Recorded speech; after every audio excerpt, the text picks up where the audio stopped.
Smart FM presents Smart Business Talk with Tung Desem Wadingin. Smart Business Talk. Listeners, banyak yang berkata bahwa hidup itu dipenuhi dengan pilihan ya. Sehingga kita manusia dituntut untuk bisa berpikir dengan cepat, dengan tepat, dan pastinya bisa mengambil keputusan yang terbaik gitu ya. Bisa menimbang resiko, bisa melihat apa efeknya ke depan, dan lain sebagainya. So, pagi hari ini kita akan membahas hal tersebut, ilmu berpikir dan ilmu mengambil keputusan yang akan berdampak pada bisnis dan kehidupan Anda. Selamat pagi kami ucapkan untuk Anda semua listeners. Dan pagi hari ini Audrey semangat banget nih ya. Ingin sharing-sharing bersama dengan Anda di jam 7 sampai dengan jam 8 dalam Smart Business Talk. Bersama dengan Mbah Dahsyat kita ada Pak Tung. Selamat pagi Pak Tung.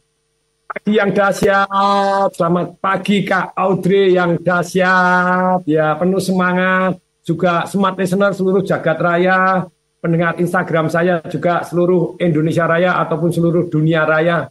Jagat raya. Terima kasih. Yes, semangat. Salam dahsyat Pak Tung pagi hari ini. By the way, masih padat jadwal atau seperti apa Pak Tung? Malah padat gitu ya. Jadi malah padat.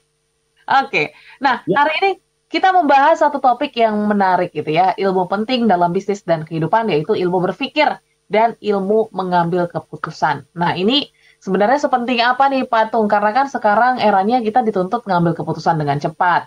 Tapi juga harus tepat. Terus juga harus timbang resiko, efeknya ke depan gimana. Ini kan makin complicated ya kalau kita mau ambil keputusan di era-era sekarang. Gimana Pak Tung? Ya, sekarang kita sebetulnya ilmu mengambil keputusan itu banyak sekali. Tapi khusus untuk hari ini kita akan bahas bagaimana menimbang risiko, kan begitu ya. Jadi, apalagi ilmu berpikir, wah jauh lebih luas lagi. Yes. Jadi berpikir ala otak mamalia, ada berpikir ala otak modern kita, batang otak kita, terus kelemahannya ilmu berpikir itu sendiri seperti apa. Tapi sekarang kita akan satu yang namanya untuk menimbang risiko itu sendiri. Nah, gitu ya. Seperti dalam hidup ini, selalu kalau kita mau ambil keputusan, salah satu yang kita pertimbangkan adalah yang namanya risiko. Nah, cuman sayang ya. Saya tanya nih Kak Audrey, ilmu berpikir atau penting banget? Penting banget dong harusnya. Ilmu mengambil keputusan penting atau penting banget? Penting banget. Pertanyaannya, diajarkan enggak di sekolah? Tidak. Yakin? Kayaknya kalau secara langsung tidak deh Pak Tung. Secara tidak langsung, yang apa yang diajarin? Logika. Logika 1/8 dari ilmu berpikir gitu ya. Oh. Ada ilmu berpikir tanpa berpikir. Nyontek. Terus daplek aja ATP, anamati tiru plek. Itu ada. Nggak usah mikir aja dah. Nah, ada yang ilmu tidak berpikir. Ada ilmu yang cuma menggambarkan saja. Maksudnya misalnya pesawat sedang ditunda dengan alasan teknis. Kalau dijelaskan positif negatifnya malah bahaya. Ada ilmu positif, ada ilmu berpikir negatif, ada ilmu berpikir kreatif, ada ilmu berpikir untuk cari alternatif. Nah, kan gitu ya. Ada ilmu berpikir humor. Ada humor, kita anggapin tidak layak Anda humor. Begitu ya, ya repot juga. Padahal humor yang membuat kita lebih kendor, lebih rileks, lebih ya. Terus kemudian juga berpikir untuk istilahnya menentukan cara berpikir. Itu ada ilmu berpikir banyak sekali gitu ya. Terus kemudian juga berpikir untuk jadi mendalam itu 1 sampai deep thinking itu seperti apa. Tapi kali ini dibahas satu yang namanya ilmu berpikir, yaitu untuk menimbang risiko. Karena di dalam kehidupan kita selalu akan menghadapi risiko dari setiap keputusan, termasuk tidak ambil keputusan gitu ya. Tidak berisiko. Nah, jadi untuk pertama kali kita harus membedakan dulu antara risiko dan berisiko. Nah, ini teman-teman di Instagram saya ataupun termasuk teman-teman yang ada di Smart FM, di YouTube-nya Smart FM juga, atau di radionya, coba ayo sekarang SMS ataupun WhatsApp ataupun komen di IG, menurut Anda risiko itu apa? Berisiko itu apa? Komposisinya apa? Nah, ini penting ini. Jadi topik hari ini adalah tentang bagaimana membahas salah satu ilmu sangat penting yang tidak diajarkan di sekolah. Logika diajarin, tapi nimbang risiko ambil keputusan kok enggak ada ya. Yes. Padahal penting. Tidur lagi, Iya. Setelah dingin, oh sudah pakai ilmu tidak berpikir Pak, tidak mandi. Lu juga tidak mandi. Oke, jadi kita ajak semua listeners ya untuk merespon dulu semua listeners. Tadi Patung katakan ada resiko dan beresiko. Nah, menurut Anda apa sih arti resiko dan apa arti beresiko? Silakan Anda boleh kirimkan di 0812 11 12 959 atau juga bisa pergunakan live chat YouTube kami. Sudah ada sapaan juga dari Pak Kukus Drilo, salam dahsyat, sarapan ilmu dulu katanya. Oke, semoga kenyang pagi hari ini ya. Tapi mungkin sedikit Patung sebelum kita jeda sesaat gitu ya. Sekarang apakah memang tantangannya lebih besar gitu untuk mengambil keputusan atau memang setiap masa itu ada kesulitannya masing-masing? Atau seperti apa? Setiap masa ada kesulitannya masing-masing. Tetapi saat ini ya dengan begitu banyaknya yang namanya distraction. Oke. Yang dimana berebut untuk mengambil fokus kita, mempengaruhi data kita, mempengaruhi pertimbangan kita. Tentu saja saat-saat ini lebih menantang dari zaman dulu. Memang gitu ya, tapi sekarang juga lebih enak untuk mengambil keputusan. Semalam saya cerita kepada anak saya gitu ya, zaman dulu Papa, kalau mau ambil keputusan tanya sama yang lebih tua, lebih senior gitu ya. Yes. Senior dianggap lebih berpengalaman. Sekarang tanya sama yang lebih muda, karena yang lebih muda bisa Google di internet, bisa tanya sama ChatGPT, ya. AR debat gitu ya, Google bisa, termasuk mempertimbangkan warna, ini kan lagi mau cari Ferrari nih gitu ya, sudah DP nih, tinggal itu warna juga gitu. Kalau Rosso Imola pertimbangannya apa saja, dicat itu luar biasa kelebihannya. Pertimbangannya ini tetap kembalikan kepada dirimu, tapi pertimbangannya ini, keren amat. Dulu bingung kita tanya orang, sekarang AI ya canggih. Itu segala masalah ada dipecahkan di sana gitu. Yes. Nah, tentu saja hari ini tantangannya lebih banyak, tetapi juga istilahnya kemungkinan kita ngambil keputusan lebih tepat juga lebih besar karena di dunia AI internet juga ini luar biasa. Oke, jadi ini seperti pedang bermata dua ya, mau pakai sisi yang mana small listeners. Nanti kita akan bahas lebih lanjut. Kita masih tunggu respon Anda small listeners, apa menurut Anda resiko dan beresiko. Kami tunggu respon Anda di 0812 11 12 959 atau di channel YouTube kami di Radio Smart FM. Kita jeda saat, tetaplah bersama kami. Smart Business Talk. Smart Business Talk with Tung Desem Wadingin. Oke, smart listeners, kita kembali ke sesi yang kedua dalam Smart Business Talk, masih bersama dengan Mbah Dahsyat kita, Tung Desem Wadingin. Tadi kita sempat lemparkan ya Pak Tung ya, apa sih menurut Anda makna beresiko dan resiko sendiri? Mungkin kita bacakan supaya kita definisikan ulang juga nih Pak Tung, supaya nanti kita lebih paham dalam belajar ilmu mengambil keputusan. Oke, aku bacakan dulu dari Pak Alex Andaro di WA kita, selamat pagi dari Pontianak. Kalau resiko itu sudah berakibat dilakukan, sedangkan beresiko hal yang akan berakibat jika dilakukan. Ada lagi dari Ibu Catherine, kalau beresiko itu bisa kita antisipasi, kalau resiko itu sudah harus ditanggung sendiri, katanya ya. Oke, satu lagi kita ke Pak Charles yang ada di Manado. Selamat pagi. Kalau beresiko itu satu hal yang ada di depan, resiko adalah hal yang kita temui di awal. Silakan, Pak Tung mungkin boleh klarifikasi, resiko beresiko itu gimana sebenarnya maknanya? Kita masing-masing ya. Dari yang kita pelajari, resiko itu sebetulnya akibat, sifatnya bisa positif, bisa negatif. Jadi resiko itu ada 3 unsur. Sekali lagi teman-teman semua, unsur dari resiko itu apa? 1 sifatnya, bisa positif, bisa negatif. Tapi kalau resiko itu berarti selalu negatifnya. Enggak, bisa positif, negatif. Kemudian yang kedua, besar kecil akibatnya. Jadi setelah atau kecil, bahaya atau enggak? Nah, nikmat atau nikmat banget, kan bisa positif, bisa negatif. Itu yang kedua, istilahnya besar kecil efeknya. Atau gimana? Yang ketiga, kemungkinan terjadinya besar atau kecil. Jadi kalau seorang mau mengambil keputusan, menimbang resiko, di dalam hidup selalu ada resikonya, tidak ambil keputusan juga ada resikonya gitu ya. Selalu ada negatifnya, kemudian besar kecil akibatnya, dan besar kecil kemungkinan terjadinya. Banyak orang hanya mempertimbangkan besar kecil akibatnya atau efeknya. Begitu dia kepikiran berat sekali, dia besar kecil kemungkinan terjadi tidak dipertimbangkan. Maka dalam mengambil keputusan jadi tidak bijaksana. Contohnya bagaimana? Ada satu saudara ini jadi dalam kondisi sakit jantung. Pak dokter bilang harus operasi. Lu kan keren, tempat dokter lu. Harus bisa ditiup, nggak bisa sementara ini dengan teknologi yang ada belum dokter bisa. Bahkan dokter yang ahli niup ngasih tiup ngasih apa stand dipasangin pipa lagi supaya biar bolong itu menyerah juga. Ini percuma. Jadi lebih baik di baik. Istrinya bilang gimana? Kalau mati gimana? Itu tetangga operasi juga mati loh. Itu kan akibatnya yang terburuk. Betul.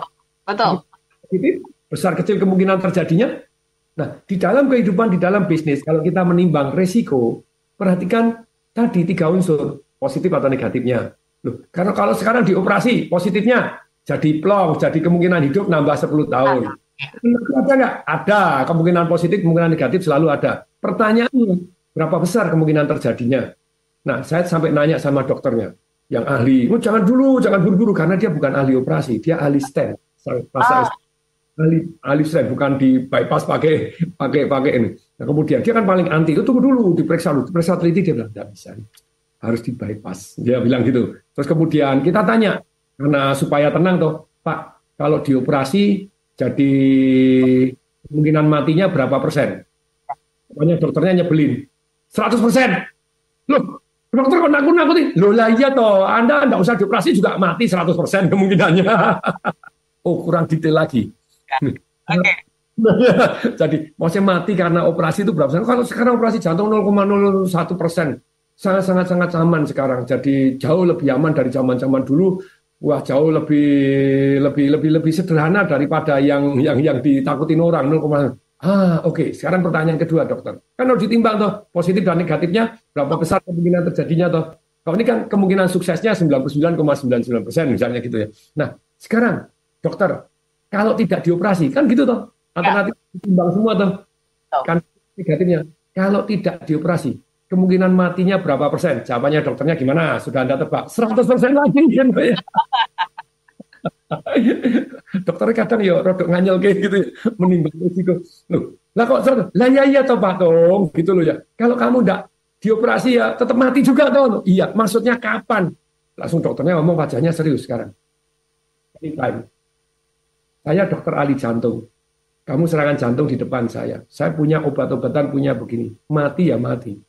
Nah, blokadenya ini sudah 100%, yang sebelah sini 90 sekian persen sudah ini blokade terlalu banyak, ini too dangerous untuk tidak dioperasi. Sedangkan kalau dipasang stent atau ditiup atau diginiin, ya terlalu banyak, biayanya sudah lebih mahal, tapi lebih lancar pasang pipa baru ya di bypass.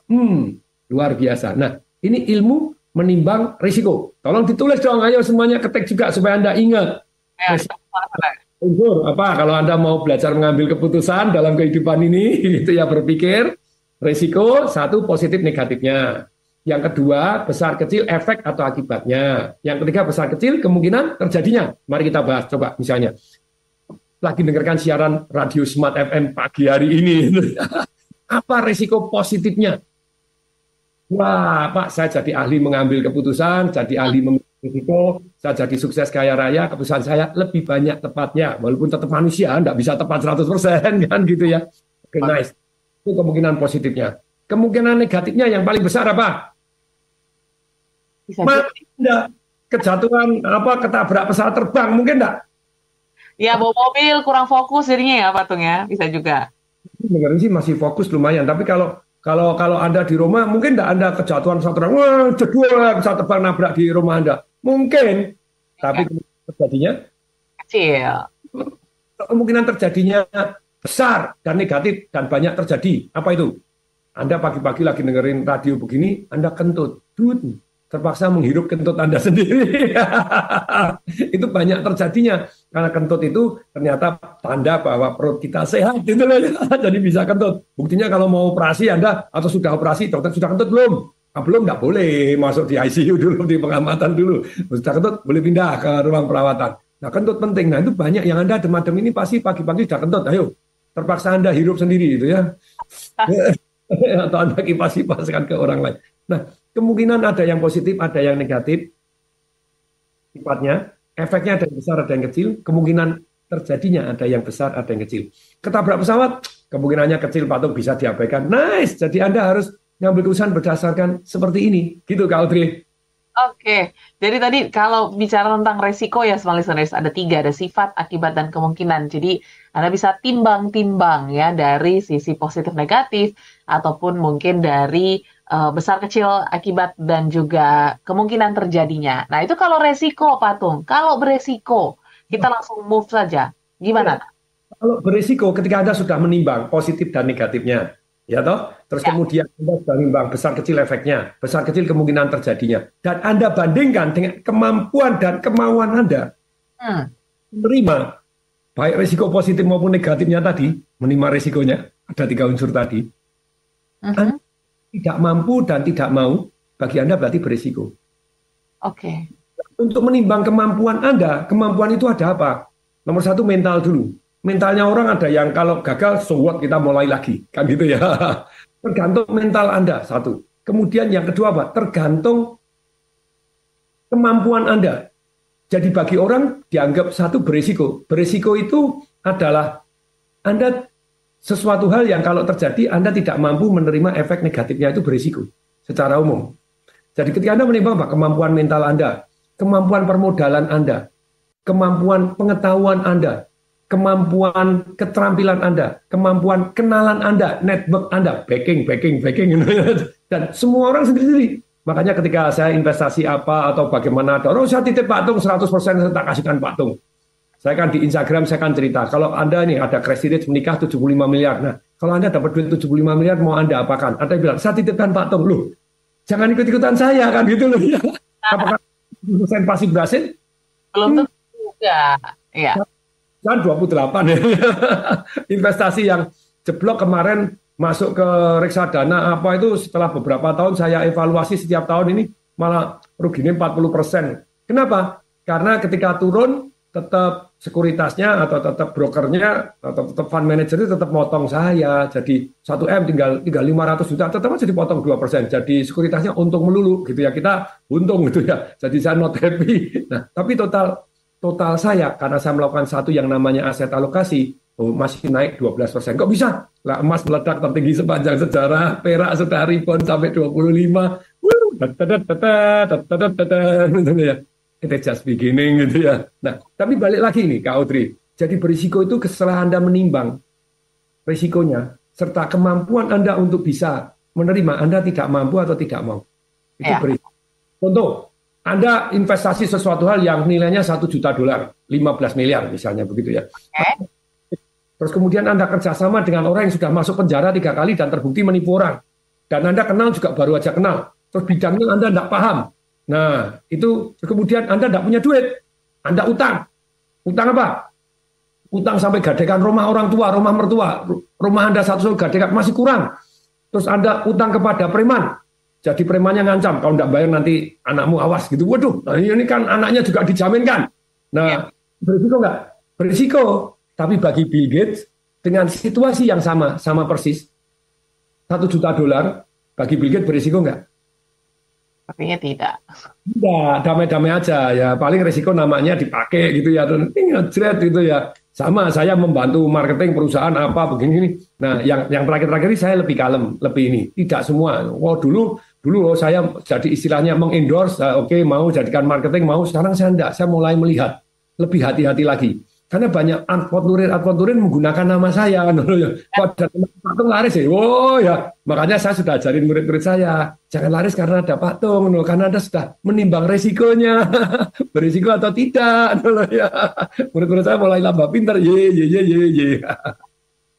Oke, kita jeda lagi Patung ya. Kita setelah ini mungkin harus bisa belajar menimbang-nimbang resiko. Apalagi dengan challenge tadi, mungkin Patung juga boleh bantu. Gimana sih Patung dalam mengambil keputusan, apalagi kan perusahaan sudah banyak banget ya, sekitar 28, terus juga ada AI dan lain sebagainya. Nanti kita akan coba kulik kali ya Patung ya setelah yang satu ini. Jadi Smart Listeners jangan kemana-mana untuk Anda ingin sharing, ingin mungkin tukar pendapat juga boleh, ataupun mungkin sekedar tanya konsultasi sama Patung, silahkan ya di 0812 11 12 959 atau di channel YouTube kami di Radio Smart FM.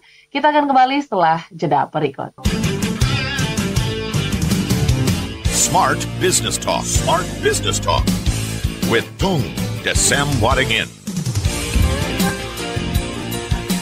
Setelah kita memahami bagaimana konsep resiko dan beresiko, berarti kita sudah harus bisa punya gambaran gitu ya. Tapi bicara tentang resiko dan beresiko ini nggak jauh-jauh dari tantangan mengambil keputusan ya Patung ya. Kadang kan kita mengambil keputusan itu pertimbangannya banyak banget ya. Dari sisi internal iya, dari sisi eksternal juga iya, dari sisi, banyak banget deh, budget juga iya gitu. Pokoknya banyak banget. So, poin-poin apa sih Patung yang harus diperhatikan selama kita mengambil keputusan? Faktor internal eksternalnya seperti apa? Silakan Patung. Tadi toh, jadi Anda menimbang sesuatu yang berisiko, setelah Anda menimbang risikonya, dibandingkan dengan kemampuan Anda untuk menerima akibatnya, baik positif negatif, positifnya gini, negatifnya gini, tapi banyak Anda cenderung tidak mampu menimbang, istilahnya menerima kemungkinan negatifnya yang terjadi, walaupun kecil, walaupun besar, semuanya masing-masing sendiri-sendiri.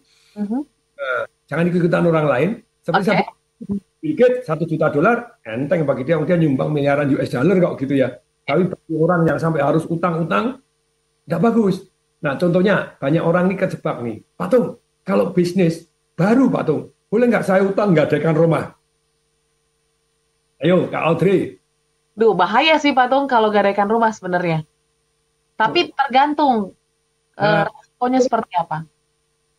Bisnis baru nih, bisnis baru yang Anda belum paham. Oh, sangat-sangat beresiko sih menurut Audrey. Tapi ada yang ngajarin bahwa kalau Anda bisnis mau buka kopi ya buka aja kopi, dan utang tuh enggak masalah, utang tuh enggak harus dibayar, katanya gali lubang, galilah yang lebih gede lagi katanya. Iya nih. Lubang tutup lubang enggak usah, ada gali lubang terus kemudian berenang, itu kan pendapat yang menurut saya rodok mes gitu loh ya. Saya pribadi, Anda bisnis baru, saya pribadi loh. Kecuali sudah banyak, harta Anda banyak, tidak apa-apa. Dan Anda utang itu sambil cetik Anda bayar, oke, ini basa-basi lah, karena utangnya lagi murah, Anda gadaikan rumah salah satu, bukan rumah Anda utama gitu ya. Rumah Anda 100, gadaikan satu, ya oke gitu. Bisa bangun. Ini kan berisiko itu kalau Anda tidak mampu menerima gitu ya. Jadi, dan mau menerima, bagi orang lain berisiko, bagi Anda enggak. Jadi ketika keputusan, aset alokasi sendiri-sendiri. Jadi kalau Anda bisnis baru, terus kemudian Anda harus utang, terus utangnya itu di luar kemampuan Anda, apalagi nggak ada rumah utama, belum punya rumah kedua, rumah ketiga, ikutin saya, Pret kuadrat. Harus berani. Saya kan sendiri-sendiri, kalau bagi saya Pret kuadrat, I am so sorry. Nah, makanya saya cerita ke Audrey, saya bukan ngeluh 28 bisnis yang sudah tutup. Masih ada 33 lagi gitu ya, masih ada. Ini baru saya tutup lagi. Saya hatinya damai gitu ya. Kenapa? Karena saya juga tetap harus belajar supaya besok lebih sukses lagi. Nah, jadi supaya kita mengambil keputusan dengan lebih benar dalam mengelola prinsip-prinsip tadi. Jadi apa yang diperhatikan? Tadi toh positif negatifnya, terus kemudian kemungkinan terjadinya, terus kemudian efeknya seperti apa. Nah, pertanyaannya kalau di dalam bisnis supaya resikonya lebih kecil. Nah ini tadi, satu, Anda mulai bisnis tanpa modal itu sudah resikonya secara keuangan kecil. Ya, kok bisa Pak Tung caranya? Jadi makelar dulu kan gitu, jadi kaplinggator, jadi bangun satu-satu dulu. Kemudian berikutnya, Anda punya modal, satu enggak pakai bisnis, Anda sudah punya modal 10 kali, 20 kali dari total yang Anda mau usahakan. Ya, Anda punya ilmunya, punya pengalaman di bidang itu. Atau punya yang memang sudah punya pengalaman di bidang itu. Saya buka toko buku Togamas, itu hasil bertanya. Saya tanya, waduh, kalau gagal mau nggak? Enggak sih. Siapa yang mau gagal? No. Ya, pelajaran. Ya, tapi kok bisa kan pelajaran kemungkinan berhasilnya jauh lebih tinggi daripada Anda mulai sendiri, tidak punya pengalaman, tidak punya pengetahuan, ya bisa, tapi jatuh bangunnya, ongkos sekolahnya lebih mahal lah. Nah, akhirnya saya kerjasama, saya cari mana toko buku yang sudah ramai. Oh, ada di Malang, Togamas, Pak Johan Budi Sapa pada waktu itu. Saya datang. Nah, pertanyaannya, supaya dia mau kerjasama dengan kita. Nah, ini cara berpikirnya Bapak Ibu. Kalau Anda sakit kan, ya boleh nggak second opinion? Bapak Ibu, ada satu asuransi yang memberikan satu yang namanya konsultasi gratis kepada 5.000 dokter di seluruh dunia. Oke. Second opinion. Ternyata ada 37%, kalau nggak salah saya, tolong diralat kalau salah. Itu oleh dokter di Indonesia harusnya dioperasi. Di Mayo Clinic, di John Hopkins, di Singapura, dokter-dokter yang bilang, yang ini enggak. Keren banget. Jadi mestinya, wahai jadi dokter-dokter rumah sakit di sini, kalau ada orang yang second opinion, jangan marah. Lebih baik, kok enggak dibutuh dioperasi? Menurut saya harus operasi. Harus gini-gini. Kita diskusi, jangan marah dulu. Berarti kamu enggak sama saya. Ini salah. Keluar dari sana. Ya hilang. Ya kapan dokter Indonesia maju kalau begitu? Dokter Indonesia banyak yang maju karena dia terima feedback. Maksudnya terima feedback, ada second opinion terbuka. Oh boleh silakan second opinion. Bahkan ada tim second opinion. Kalau sekarang kan biasanya dokter tim dokter. Ada dokter untuk penyakit dalam, dokter begini, kompletan tim. Tapi tim masih kurang karena dokter ahli di bidang itu 1-2 saja. Jadi, kalau Anda bisa istilahnya ada forum dokter yang di mana sakit ini, contoh, kalau Anda dulu, saya tuh pelanggan dokter gigi Noto Husodo. Dia sudah pensiun sekarang, tapi dia satu dokter gigi yang legendaris. 28 lebih sekarang kelihatan karena generasinya sudah cucu-cucunya sudah begini, sudah jadi dokter gigi. Jadi dokter gigi semua mantunya dokter gigi ini, ada yang profesor ahli ini. Dan yang menarik itu apa? Dia tidak ada kesombongan sama sekali. Noto Husodonya sendiri dia terkenal nyabut tidak sakit sekarang sudah pensiun. Waktu nyabut dia bilang, sebentar Pak Tung, ini istri Anda, ini ada yang ketinggalan sedikit. Waktu di ronsen, masih ada sedikit kecil. Ini kita ambil sekaligus, saya agih free atau tidak. Nah, kita konsultasikan ya sama tim saya, sama-sama dokter gigi. Yang profesor ini besan saya, ini mantu saya, ini apa, ini profesor ini dokter di bilang 1, 2, nah ini Pak Tung. Jadi menurut pendapat mereka tidak perlu diambil karena itu tinggal kecil, tidak masalah. Nah, Bapak tetap mau diambil dioperasi, kita operasi free, kan gitu ya. Saya rekomendasi ke profesor dokter yang ahli bedah gigi belah mulut, ya ini gratis. Nanti saya yang nanggung. Nah, keren toh. Atau kalau enggak apa-apa. Saya diskon 50% karena masih ada belum kerjaan saya sempurna. Luar biasa sekali. Tapi 2 dokter itu namanya second opinion, third opinion. Jangan marah gitu loh ya. Jadi kita boleh dong, hak pasien dong second opinion, third opinion. Kok marah? Nggak percaya sama saya, ini bukan masalah percaya, nggak percaya dari kok Anda sendiri sakit, bagaimana Pak Dokter? Gitu loh ya. Mau nggak Anda second opinion, third opinion? Bayangin 37%, saya mungkin data salah, angka mungkin salah. Yang harusnya nggak perlu dioperasi di Indonesia diputus dioperasi. Sedih atau sedih banget? Sedih banget. Nah itu kalau terjadi dioperasi sungguh kan apa ya perlu gitu loh ya. Nah tapi kan pertimbangan ini ya kita harus jadi gini. Kalau kita ngambil keputusan sesuatu hal, Anda bisa trace back. Jadi seperti saya ngambil keputusan, saya mau beli rumah pada waktu itu jadi di pinggir danau di Gading Serpong gitu ya. Nah ternyata saya sudah kasih DP 100 juta waktu itu, ternyata terus kemudian saya mau bangun sendiri, ternyata arsiteknya sudah dari dia, arsitek saya bayar 50 juta, ternyata bangun harus dia yang bangun. Dia yang bangun 5,5 juta per meternya, saya bangun sendiri 3,5 juta, saya tidak mau. Mau, terus kemudian ya sudahlah dibangun sesuai dengan gambarnya miliknya yang jualan. Harganya ya boleh, ya kan 800 juta toh. Oh enggak bisa Pak Tong, sekarang sudah naik jadi 900 juta. Lu saya sudah DP, iya tapi Pak Tong waktunya sudah lewat, marah saya. Ya. Saya marah, balikin deh 100 jutanya, dibalikin. Dijual dia dengan mudah 900 juta. Sekarang saya monitor, jadi 6,5 miliar darling. Berarti dulu saya 900 juta itu karena emosi gitu ya, merasa marah, 800 rugi 100, ternyata yang rugi 6,5 M-nya tidak dihitung. Karena kalau Anda tidak beli secara umum loh ya, kalau developernya Anda bisa dipercaya dan dibangun sungguhan, banyak nyeselnya. Anda jual properti pun, Anda depositokan tidak bisa beli properti balik. Apalagi sekarang gitu loh ya. Properti ini penting sekali. Silakan ya Kak Audrey. Oke, kita break dulu ya Pak Tung ya, karena sudah banyak beberapa respon yang pastinya cukup menarik untuk kita bahas. Ada cerita-cerita juga dari semua listeners. Jadi semua listeners jangan kemana-mana. Yang mau ingin respon juga boleh, silakan. Masih ada 1 sesi. Semoga sempat nih untuk membacakan seluruh pertanyaan Anda. Kita akan jeda saat, tetaplah dalam Smart Business Talk. Smart Business Talk. Smart Business Talk with Tung Desem Waddingin. Oke, kita masuk ke sesi terakhir Smart Listeners dalam Smart Business Talk pagi hari ini bersama dengan Patung Desem Waringin, mbahnya dahsyat pagi hari ini yang memberikan inspirasi dahsyat terkait dengan ilmu berpikir dan mengambil keputusan. Pak Tung, kita izin bacakan beberapa respon ya.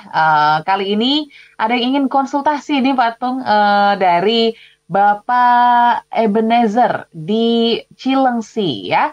Selamat pagi Pak Tung, salam dahsyat. Izin bertanya katanya gitu ya. Saya pebisnis dan juga ingin move to digital, tapi masih cukup menantang nih resikonya masuk di digital dengan bisnis yang saya pegang. Apa sih yang harus saya lihat terlebih dahulu untuk bisa masuk ke dunia digital? Karena saya rasa tidak semua bisnis ya masuk ke digital, tapi semua dituntut serba digital. Silakan, Pak Tung. Ya, jadi digital ini very important. Jadi saya sendiri punya line bisnis di dunia digital gitu ya, termasuk website, terus kemudian itu catering, terus kemudian the conversion itu satu sosial media marketing yang mendadak menjadi, bukan mendadak sih, sudah 8 tahun yang one of the biggest di Indonesia. Nah, jadi caranya bagaimana? Kalau Anda pengen menguasai sesuatu bidang yang belum Anda kuasai, jurusnya cuma 4B, 1P. Apa tuh, Pak Tung? Nomor satu, Anda belajar sendiri. Oke. Atau belajar sendiri. Enggak sih. Saya pakai B berikutnya gitu loh ya. Saya enggak belajar sendiri. Saya build my own team. Oke. Ya, timnya yang saya suruh belajar. Termasuk AI. Di anak-anak perusahaan saya itu dalam 1 bulan. Bukan 1 bulan, 1 minggu. Mereka ada waktu di jam kerja 2 jam untuk mempelajari segala macam tentang AI dan saling sharing. Oke. Memang Anda mau belajar, mau sharing, jadi ada time to share, time to learn untuk AI. Karena sekali lagi di kemudian hari, penggunaan yang nama gini loh, AI tidak mengalahkan manusia, manusia kalah oleh manusia yang lain yang menggunakan AI. Yes. Jadi Anda belajar menggunakan, atau kalau tidak belajar, bangun tim Anda sendiri. B. Kemudian Anda bisa bayar orang-orang yang bisa AI untuk bekerja kepada Anda. Anda buy. Anda tidak perlu menciptakan teknologi sendiri, tidak perlu menciptakan aplikasi sendiri, Anda beli. Nah, kemudian yang keempat, Anda borrow, Anda sewa, Anda bayar. Nah, apapun yang Anda tidak kuasai, bisa nggak Anda borrow? Bisa, Anda bayar konsultan kan gitu ya. Aplikasi bulanan aja murah misalnya, gitu silahkan gitu ya. Nah, berikutnya yang kelima, P, berpartner. 4, P. Jadi kalau Anda mau menguasai bisnis digital, apakah saya harus belajar? Enggak. Saya ingin belajar sedikit-sedikit. Tapi yang belajar, saya suruh belajar mendalam. Oi. Anak buah saya. Pak Tung kok enggak aktif di Facebook? Iya, dari dulu saya enggak aktif. Saya itu di Facebook turis. Jadi di dunia digital itu ada yang sejak lahir memang dia sana, penduduk tetap, lahir di sana gitu ya. Ada juga yang turis.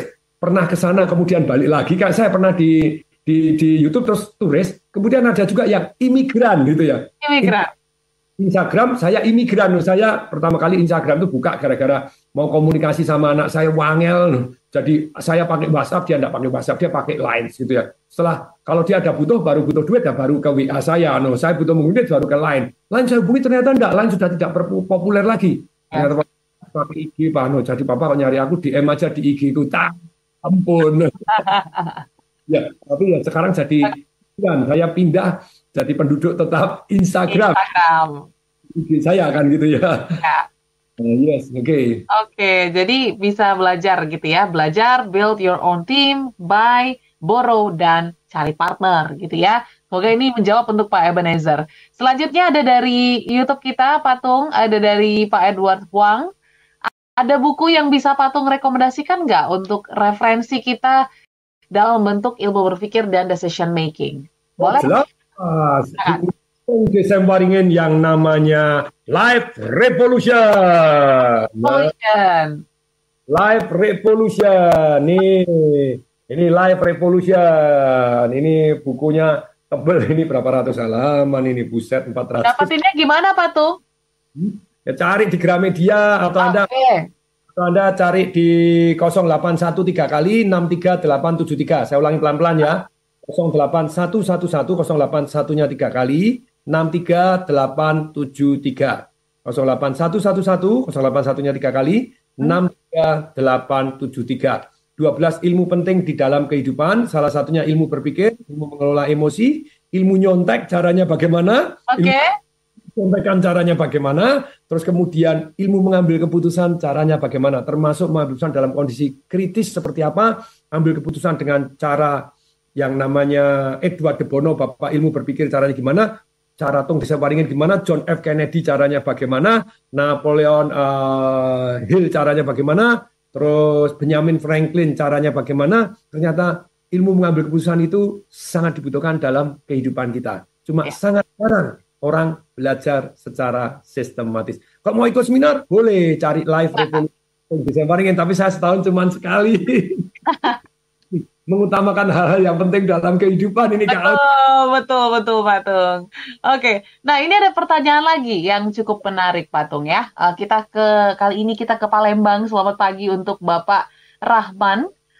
Kalau Pak Rahman bertanya nih, Pak Tung, apa step ataupun apa poin yang bisa kita lihat gitu ya dalam kita mengambil keputusan ini sudah tepat atau belum? Mungkin lebih ke standarnya ya, Pak Tung ya. Karena kan kita makin kesini kita makin sulit menentukan keputusan karena tadi itu saking banyaknya data, saking banyaknya informasi, jadi kita bingung apakah ini sudah jadi keputusan yang tepat atau belum. Nah, ini menentukan itu tepat atau enggaknya itu apa poinnya, Pak Tung? Silakan. Ya, jadi tentunya kalau dari satu sudut yang namanya bijaksana ada 4, terus kemudian secara manfaat nanti. Nomor 1, bermanfaat enggak untuk orang banyak. Oke. Yang kedua, menghasilkan enggak yang kita inginkan. Yang ketiga, nikmat nggak jangka panjang. Yang keempat, nikmat nggak jangka pendek. Karena banyak keputusan yang Anda tidak nikmat, boleh nggak? Boleh, selama itu bermanfaat untuk orang banyak dan menghasilkan hasil yang Anda inginkan. Dan itu masuk nikmat jangka panjang. Nggak nikmat jangka pendek pun dijalanin. Oke ya. Jadi kalau secara saya ngambil keputusan itu ya, ambil keputusan dan lakukan sesuatu hal yang satu membuat Anda merasa lebih baik. Ya, orang fokusnya merasa lebih baik. Ngerokok, pil koplo, koplo. Anda cuma merasa lebih baik. Tapi yang kedua, benar-benar jadi lebih baik. Ya. Yang ketiga, orang banyak lebih baik. Yang keempat, direstui Tuhan gitu loh ya. Lupa. Pokoknya masih harusnya nomor 1. Silahkan, itu boleh kan masing-masing pribadi. Tapi banyak orang yang menuhankan tanpa sadar. Kalau Anda sebenarnya 1, 2, 3-nya, Anda merasa lebih baik, untuk Anda jadi lebih baik, orang banyak lebih baik, biasanya direstui Tuhan. Tapi kalau direstui Tuhan, pertanyaannya, menurut Anda atau menurut siapa gitu? Sampai direstui Tuhan, dalam arti malah membunuh orang lain, Anda merasa bahwa ini direstui Tuhan, padahal tidak baik untuk Anda. Membunuh diri Anda sendiri. Ya. Anda sendiri, tidak nikmat jangka pendek, tidak nikmat jangka panjang. Anda merasa hanya direstui Tuhan, jadi banyak orang yang 100% jadi halusinasi. Tidak mau tidak mau ketemu, tidak mau buka mana kebenarannya, jadi halu gitu ya. Lupa, jadi kalau percaya agama harus 100%. Menurut saya tetap harus dikasih spare, karena menurut teman saya Pak Wahyu Hidayat, itu komisaris Run System, dia bilang bahwa agama itu tafsir. Senang loh. Tafsir, loh iya dong. Coba, Anda datangnya dari mana? Kan dari baca ayat, loh ayat itu juga ada ahli tafsirnya. Ahli tafsir satu dengan yang satu bisa beda. Oh ya juga ya. Jadi kalau kita terus bulat yakin 100%, jadi halu. No ya. Nggak mau tabayun, nggak mau dengarkan pendapat orang lain, nggak mau melihat konteksnya, bahwa itu dibuat kapan gitu ya. Nggak mau baca ayatnya yang sebelah mana, yang lain. Terus satu itu aja, pokoknya ini artinya ini menurut saya. Atau menurut pemuka agama yang saya gini. Anda nggak mau menurut pemuka agama yang lain punya pendapat beda juga loh. Itu pasti. Wah, tabayun mau nggak? Ketemu nggak? No, terbuka lah mencari kebenaran. Nah, jadi salah satu supaya kemungkinan besar kita ambil keputusannya tepat. Kemungkinannya tepat. Kalau Anda masih punya waktu, ada 4 supaya keputusan tepat. Nomor 1, Anda belajar dari pengalaman. Betul kan? Oke. Nah, Anda merenung. Ini bermanfaat nggak untuk orang banyak? Ya hanya sejauh mata memandang, telinga mendengar, hati merasakan, pikiran menganalisa gitu ya. Bermanfaat nggak untuk diri saya sendiri? Nikmat nggak di jangka panjang? Nikmat nggak di jangka pendek? Terpaksa dikorbankan, nikmat jangka pendek? Boleh. Tapi otak manusia itu tetap cari nikmat di jangka pendek. Korbankan terus. Tapi harus ada ilmu punya memberi arti. Sebenarnya jangka pendek tetap nikmat, jangka panjangnya nikmat sekali. Gitu ya. Nah, kemudian berikutnya, Anda ada nggak orang-orang yang Anda hormati, yang Anda kagumi? Dan Anda pelajarin dong. Kalau misalnya Anda sangat kagum dengan Nabi Muhammad, Anda baca kisah hidupnya, baca begini. Jadi tidak kutu-kupret gitu ya. Jadi, Nabi Muhammad, kalau Nabi Muhammad kira-kira gimana? Kalau Anda istilahnya beragama Kristen, Anda Yesus kan, kemudian, kira-kira Yesus bagaimana ya? Anda kan lebih bijaksana. Nah, kalau misalnya Anda termasuk orang yang terus mau belajar, kalau tentang bisnis, kalau Bill Gates yang dapat peluang ini kira-kira gimana ya? Kalau Anda cari siapapun yang Anda sekiranya Anda anggap lebih bijaksana, walaupun belum tentu, saya belum tentu lebih pintar dibanding Anda di bidang-bidang yang Anda kuasai, saya enggak kan gitu ya. Tapi kalau dokter yang mau maju itu seperti apa ya? Apakah sombong, marah-marah, dia tidak mau tabayun, tidak boleh second opinion, atau boleh gitu ya, terbuka. Nah, kemudian jadi Anda kalau masih ada waktu, perhatikan. Satu, Anda ngomong dari pengalaman-pengalaman Anda masa lalu, dari apa yang Anda alami, belajar dari yang Anda alami, itu yang paling Anda ingat. Anda merenung, itu yang paling bermanfaat, tetapi harus punya prinsip-prinsip yang baik. Dimaksud baik, kalau enggak keputusannya salah dalam merenung, kan gitu ya. Mempertimbangkan. Yang ketiga, cari orang-orang yang lebih hebat dibanding Anda, yang sudah sukses di bidang Anda yang pengen sukses. Kalau Anda sepak bola, kalau Ronaldo kira-kira latihan enggak? Atau malas-malasan? Ronaldo bangun. Latihan enggak? Jam 4 pagi dan udah bangun, dia latihan. Nah, kemudian yang berikutnya yang selain mentor, yang kelima, Anda belajar secara tidak langsung, baik dari YouTube, ya kayak sekarang ini Smart FM, YouTube-nya YouTube-nya orang-orang hebat, terus kemudian Instagramnya orang-orang yang Anda hormatin, sekali lagi yang Anda hormatin. Balik lagi, yang Anda hormati itu apa sih? Yang memang ilmunya bermanfaat. Lah kalau orangnya sendiri tidak praktek, gak apa-apa. Yang penting ilmunya bermanfaat. Betul. Jangan dituduhkan orang. Jadi yang penting ilmunya, jadi bukan orang. Nyampein pesan nggak peduli, tapi yang penting pesannya bener nggak? Jangan. Oke, yes. Jadi mungkin ini juga sekaligus merangkumkan perbincangan kita pagi hari ini ya, Pak Tung ya. Jadi smart listeners, dengan tantangan yang ada, dengan mudahnya mendapatkan informasi, semoga kita lebih pintar lagi dalam menimbang keputusan, menimbang apa yang akan kita jalani ya. Karena ini pasti akan berdampak untuk hidup kita gitu ya. Tadi seperti Pak Tung katakan, nikmatnya sebentar atau nikmatnya akan panjang. Nah, itu nanti jadi pertimbangan-pertimbangan Anda. So, terima kasih Pak Tung pagi hari ini insight-nya, dan juga kita ketemu 2 minggu lagi ya dengan topik yang lebih menarik. Pokoknya semangat untuk melakukan aktivitas hari ini untuk Pak Tung. Begitu juga smart listeners yang sudah bergabung. Terima kasih juga untuk Ibu Yuliana Sari. Pak Tung kapan ke Singapura? Saya ingin ketemu katanya gitu ya. Semoga. Tanggal berapa? Tanggal 15 ini ya. Atau saya mau ke Batam dulu, saya mau ke Singapura juga. Jadi mau ikut tour bareng dengan saya, BDD, bayar dewe-dewe gitu ya. Sekitar 6 jutaan ya itu. Tapi ya Anda bayar dewe, kalau ternyata lebih ya ambilan kurang ya. Tombolnya. Saya akan ke mana itu, saya akan pergi ke Batam, terus kemudian ikut saya 3 hari 2 malam, ayo mau nempel saya boleh. Caranya gimana? Ya silakan hubungi ke 08111 081-nya 3 kali 63873 Tur Singapura gitu ya. Pak Tung ngapain ke Singapura? Ya berlibur sama mertua saya, terus tapi waktu itu mertua datang dulu. Nanti kalau Anda berlibur dengan saya, setelah itu saya off, saya akan berlibur bareng dengan keluarga saya. Kemudian saya juga mau ngambil jamnya di Marina Bay Sands sana, Richard Mille, aja $19.000 wong edan tenan. Iya. Juga boleh, ayo. Daftarnya di mana? 081 ya 873. Kapan? Enggak tahu, kalau enggak 15, 16, 17 atau berapa, pokoknya Anda cek aja. Cek kemana? Cek ke 0813 kali 63873. Jadi mau bersama dengan Tung Desem Waringin, BDD, dulu saya sama Robert Saki ikut tour bareng 5.800 $4 hari. $10.000 tanpa tiket, tanpa hotel, tanpa macam-macam, hanya untuk ikut. Sama saya gratis, BDD, bayar BDD. Menempel saya, silakan ya. Oke, jadi bisa langsung kontak di nomor tersebut ya, small listeners. Oke, kalau gitu kita harus pamit. Pastinya selamat melanjutkan aktivitas. Saya Audrey Joanna.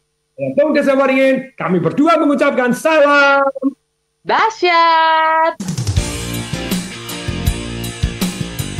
That was Smart Business Talk. with Tung Desem Waddingin. Brought to you by Smart FM Network.